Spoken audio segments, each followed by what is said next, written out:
As soon as I got home, Thomas shocked me by proposing a divorce, even though I was always there for him. I answered coolly, keeping my sentiments to myself, but I was determined to make him regret it. "I'm not pleased with you, so let's get a divorce. I'll give the child to you in exchange for $900,000, he said. His flippant remark shocked me, but it was too late. He would now have to live with the results of his actions. Hello, everyone. My name is Linda. I'm a 26-year-old hotel receptionist. I got married to Thomas, my supervisor at work, last year. I quit my job and found out I was pregnant at the beginning of this year. I was congratulated by everyone as I left my cozy office. I've devoted my time to cleaning and taking care of our newborn baby ever since. Thomas was helpful during our chaotic first year of parenthood, despite our son's nighttime crying and difficulty consuming milk. But lately, Thomas's actions have unexpectedly shifted when it came to cleaning and childcare. He used to be proactive, but lately something didn't seem right. He would regularly talk about social gatherings at work and would frequently get home late, saying he didn't need meals. If he had been away on business, I might understand, but his regular absences were odd. It was a new trend that he was going to drinking parties after work. Thomas had never acted this way, not even after we had our kid. Thomas appeared abnormally sober when he returned home from a drinking party one evening in an unexpectedly upbeat mood. "Welcome back," I responded. "I've prepared a bath for you," I said. "You usually can't handle alcohol, but you seem fine today," I observed. My remark seemed to have upset Thomas. Not the smell of booze, but the whiff of women's perfume hit me as I walked up to him. I noted Thomas and commented, "Usually you come home and have a drink with appetizers." The sales manager wasn't seated next to me today, thus give up worrying about anything and just pay attention to housekeeping. People who lie frequently display their dishonesty in little ways, such as speaking more rapidly or using derogatory words. It seemed reasonable to me that Thomas was hiding something because of his harsh demeanor and his contemptuous remarks. His increasing participation in drinking parties and his frequent late-night returns were strange and frightening. Thomas came home extremely late one morning and headed for work without sleeping. In addition, I discovered that he left his phone on the couch. I was taken aback when Thomas returned for it, unsure whether to give it back to him. He grabbed his phone away with a disgusted expression when he saw me holding it. "Why are you touching my phone without permission?" he asked. "I just found it and was deciding whether to return it," I retorted. I avoided looking inside, but my intuition that he had something on his phone that he didn't want me to view was verified by his furious response.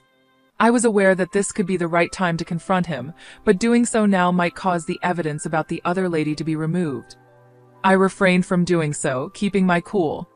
I tried not to cry. I wouldn't stoop to such a despicable act. Thomas was trying to scare me, so he used a hard tone. He slammed his suitcase against the desk and started cursing, trying to show that he was in charge. I could have gone straight immediately if I had been alone, but I had to exercise caution because of our son. For now, I would put up with it and try to find out what Thomas had done wrong. I clenched my hands, trying not to get too angry. Our son woke up and started calling out for me from the other room, sensing my sorrow. His sobs mirrored my own agony and anguish. "Shut him up already." Thomas startled me with his enraged yelling, and I recoiled at the sight of his clenched fist in a combative posture. When did our relationship start to fall apart this much? This kind of problem was unheard of when we first married. Upon closer inspection, maybe I was just oblivious to the warnings since the beginning of our marriage. Thomas's actions have always shown a certain aspect of himself. He had high standards for me. I had to do all the washing up, including scrubbing pots and cleaning up after every bathroom visit. I also had to make sure that the dishes were never piled up. It was my duty to clean the shoes whenever they were soiled. After we had our child, the quantity of housekeeping grew dramatically and eventually became unbearable. Thomas, who had been helpful at first, had now stopped. I frequently thought that I was cleaning the home more than a maid. My ideas of divorcing and moving out with our son grew stronger as I approached my breaking point. Then something changed after I had just put our kid to sleep one evening, perhaps 1 month into my study into Thomas's conduct. Thomas showed me a picture. It was a picture of him having a fun-filled day with friends from my previous employment. "What are you doing leisurely outside while I'm at work?" he asked. I was simply unwinding with some tea after doing the cleaning. What's the issue with that? I replied. Thomas said I was squandering family money since he didn't understand what I was doing. He didn't listen to my side and began to yell. The tension in the home increased as our son, who was meant to be sleeping, started to wail loudly. Stop talking. Put an end to that dreadful sobbing. Thomas attempted to scream at my kid, who was sobbing in the other room. I forcefully blocked my son's path in front of the entrance, determined to safeguard him. I was determined not to let him go, so I stared at him. Quit being in the way. No, I'm not moving, I answered. Are you aware of the task at hand? You're screaming in front of a baby. That seems crazy, doesn't it? These recent incidents seemed to have awakened my eyes. I understood that staying with Thomas would not lead to a happy future for either of us. I wanted to get out right now. All I needed to do was find a job and save up some cash because I had enough proof to leave at this point. I needed to hunt for employment covertly so Thomas wouldn't find out, since I knew I couldn't raise my baby alone just yet. While I was thinking this, Thomas aggressively opened the door, pushed me away, and spoke in a chilly manner. Leave. I don't need a lady who can't respect her husband. Now pack up your belongings and get out. What are you saying? I objected. Don't say something irrational. Just leave, Thomas angrily said. You look awful. You have no right to respond after taking my money and spending it any way you choose. You are no longer useful to me. Grab the child and leave. Before shoving us out, Thomas yelled obscenities at me, aggressively shoved our son, who was wailing, and took my possessions. We were left abandoned on the streets in the quiet back alley late at night. When he shut and latched the door behind us, all that could be heard above the silence was my son's crying. I'm so sorry, I said to him. I sincerely apologize for my shortcomings as a parent. I apologize for this difficulty. I ran into a neighboring park, clutching my son close to keep him warm so that we wouldn't be observed by people. I apologized repeatedly and promised to keep him safe at all costs. I was going to get aid at the city hall or somewhere else when the light came up. It started to rain just when I thought things couldn't get much worse. I tried to protect my kid from the rain by holding him closely without using an umbrella or anything else. As the raindrops fell, so did my tears. None of this would have occurred if I had been stronger, severed my relationship with Thomas sooner, and divorced him before this child was born. I felt stuck and helpless, with a heavy burden of regret and hopelessness weighing me down. What took place at this hour? What are you doing here? A voice pierced my suffering. Even though it was after 3 o'clock in the morning, a smart-looking old man came up to us and offered his umbrella to protect my kid and me from the rain. The opulent home in front of the park must have belonged to the unidentified old man. He had come outside to see how we were doing, perhaps scared off by my kid's incessant crying. Even though it made me uneasy to be approached by a stranger at this hour, there was something about him that made me feel nostalgic. He covered my head with a towel and wiped my hair softly as I told him about my terrible experiences. Please come to my home, he replied politely.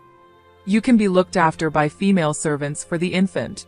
Staying the night here would be too sad. I started crying non-stop at his kind words and understanding attitude. I chose to accept his offer, and with my crying son, I stepped into the house. I was about to discover a startling reality inside the elderly man's home. I was able to get a good night's sleep for the first time in a long time because of the attentive and loving care the servants gave my son. My phone had been ringing non-stop. A female servant told me when I woke up before midday. They had shown care for my sleep by not waking me. Thankful for their generosity, I looked at my phone history and saw many messages from Thomas. Presumably unable to handle breakfast on his own, he was calling for me to come back right away. His behavior demonstrated his uselessness, and I regretted ever having dealt with him. I didn't want to go back, but I knew that ignoring him and maybe calling the cops would make things worse. I decided to take matters into my own hands, so I picked up my son and left. After I got back, Thomas and I started fighting like crazy. Where the hell have you been? Thomas yelled, clearly angry. There is a mess in the house, no breakfast prepared, and you obstinately remained out until morning after such a pointless fight last night. What on earth have you been up to? Despite wanting to respond, I'm right here, aren't I? I bit back my sarcasm and held my tongue. I said that the home had been shut against me and that there was no way I could have known about the absence of breakfast. If he felt bad about not being able to make breakfast for himself, he ought to have thought about the repercussions of his behavior that got me sent out. He had made fun of me a lot, but if he really was as intelligent as he claimed, he would have handled things differently. I pointed out the absurdity of his circumstance rather than allowing his comments to get to me. His temples jerked with clear irritation. "I have had enough of this. I'm not able to continue with you," he said. Thomas abruptly grabbed a piece of paper from his room and banged it onto the table in the living room. It was a divorce decree with his signature and seal. He undoubtedly assumed that when I saw it, I would freak out and ask him to change his mind. However, I was not going to provide him that satisfaction. Taking my seal and a ballpoint pen from a neighboring shelf, I signed the form without thinking twice. Thomas raised an eyebrow in astonishment.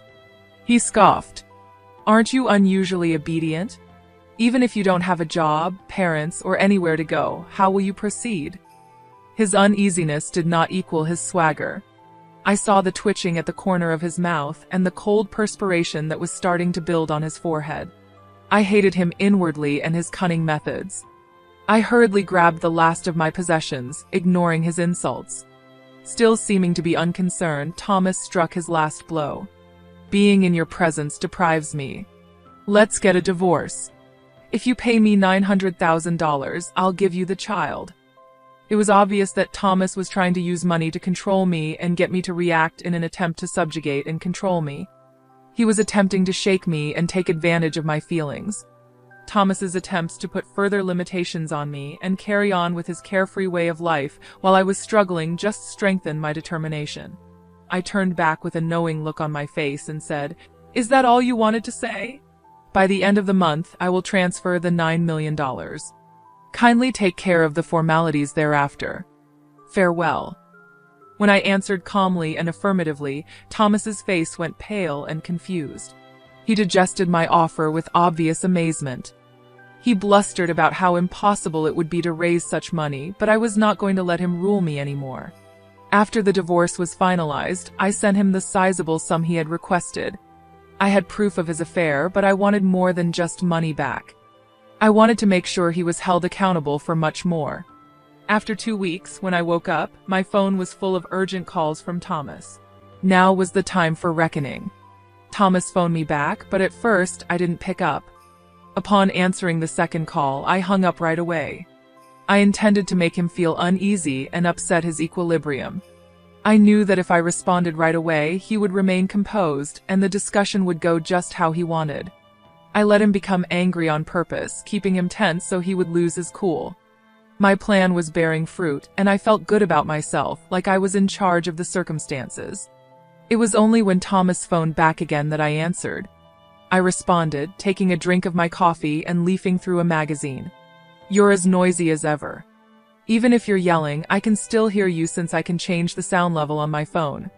What are your desires? You know I'm really busy. I'm raising my son and having a nice holiday right now." My calm and easy conversation showed that I was so happy that I thought my exchanges with Thomas were a waste of time. "You succeeded, didn't you? How did you get here?" Over the phone, Thomas's voice broke with frustration and despair. "What are you discussing?" I answered calmly. "I haven't taken any action." Thomas's passionate reaction just reinforced my presumptions. The truth was, I had stolen everything from him, including his family, his work, his money, and his wife. I had torn everything from him. "No. Only you have the ability to accomplish this. You liar. Give me everything back." He was screaming and crying in a really dramatic way, and I was laughing so hard inside. "Would you mind telling me what I did?" I seem to have forgotten a lot lately. I pretended not to know. I sipped my coffee and thumbed through a magazine while maintaining a barely heard voice. Thomas got married again not long after our split. The lady with whom he had an affair during our marriage was now his wife. She was the daughter of the president of a significant firm. Thomas had kept his first marriage a secret from her, and she became enraged upon learning about our child. She was pregnant the day he proposed. our divorce, given that her father was a crucial collaborator on the largest deal among his clientele, had to be finalized quickly. Thomas had to tie the knot as soon as possible. In order to swiftly remarry her, he put pressure on me to complete the divorce.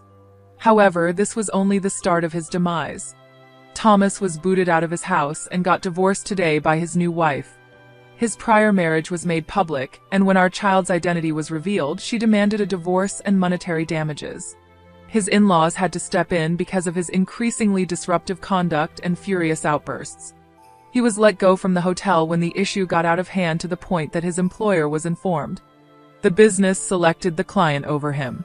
He lost his job along with his wife.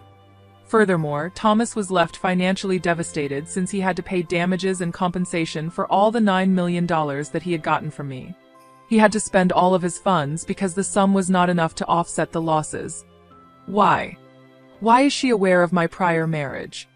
Thomas was obviously desperate. You are the only one who could have accomplished this. You have stolen my joy. I shut the magazine and made the decision to speak with him. It enraged me that he had no regrets. All the same, he continued to deny that his circumstances were caused by his own actions. I firmly replied, everything that happens is karma for your actions. You caused this to happen to you. I firmly stated, cheating while you were with me, abusing your wife, getting divorced, and losing your job, all of these are the results of your own bad actions. How absurd is that? Do you dare to preach to me? Even if you are from a lower social class than me, you have to be in a position where you are unable to even support a child on your own. Isn't it the reason you lead such a hectic life? You had to be getting this as payback for leaving me, Thomas misunderstood. To think that I worked from sunrise to sunset, raising the magazine in front of me, I made fun of him behind my back. Do you refer to this as busy? I finished reading the beauty magazine that I had been occupied with up until now. I remarked cynically but elegantly. My plan is to sip on my second cup of tea and perhaps engage in some knitting. Is that busy? I could feel his fury. Are you still making fun of me on the phone? His face was practically as red as an octopus after boiling, as I could almost see. I was laughing so hard I could not contain my delight, and it appeared to annoy him even more. He would not stop screaming, yet I found his screams to be beautiful. How are you doing? There's no way to resolve this over the phone, he vowed. I'm coming to your house right now. You're welcome to come, but you'll be denied entry, I shot back. I'll tell the servants that you're an outsider and will not be let in at all. Servants? Yes, it is correct. I currently share a mansion with my father. I surprised him by showing him my father, the chairman of his workplace, and the old man who had assisted me during a video call. Hey Thomas, is this our initial encounter? My father said with composure. Thomas seemed noticeably shaken. Father, how does this signify? He stumbled. Though I couldn't see Thomas's face, I could imagine how confused he must be. Thomas's presumption started to falter once he was informed that I didn't have a father. Actually, my mother and father divorced when she was expecting me.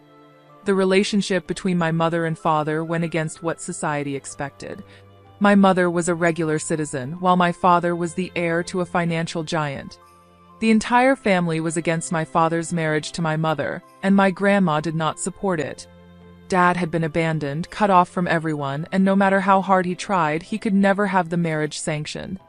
After observing this, Mother suggested we split up, providing me with legal recognition with his approval. They did not permit the marriage, but they did give monthly child support because they did not want the conglomerate's reputation to be damaged. It has been a while since your mother died. I was told that she didn't exist in this world, even though I genuinely wanted to meet her. It would have been excessively harsh to inform a small child that her father was absent. Your mother requested me to take care of you when she died last year, and I have been keeping an eye on you from the shadows. He was actually astonished to find Linda standing outside the home, wet to the bone. Even though I knew you got married, since I had heard about it at the firm, my father said that day, were you under the chairman's care? Yes, I answered. When the rain got to us, my father came to our aid. My father put his hands softly on my back and comforted me while I gave Thomas a menacing look. You did say I had no financial standing, correct? How unfortunate. My father's business is now in my ownership, and its entire asset worth is $13 billion. I'm not a closed-minded person who gets worked up over $9 million. That is the entire narrative. I wasn't alarmed by the enormous $9 million that day because my father had offered it to us after lending a hand. The woman in the picture is my acquainted daughter. I'll ask the other partner to file for an immediate divorce after explaining the circumstances. They have to be kind individuals. I will get all of the money back for you, so don't worry about it. Linda, put our child and yourself first. He is the priceless heirloom your mother departed with. I promise not to let you feel sad. After hearing my father's comments, I immediately agreed to Thomas's divorce and sent the agreed-upon payment. We'd been playing with Thomas all along, and now at last he appeared to recognize how stupid he was. It's ridiculous that you believe you're intelligent, I snorted. He didn't say anything, looked cornered, and seemed dejected. Perhaps he just recognized that giving up was his only option. And so, our bitter argument with him came to an end, and Thomas never bothered us again. After a few years, my kids started primary school. I lived a happy life, both at work and in private, surrounded by my father and my child.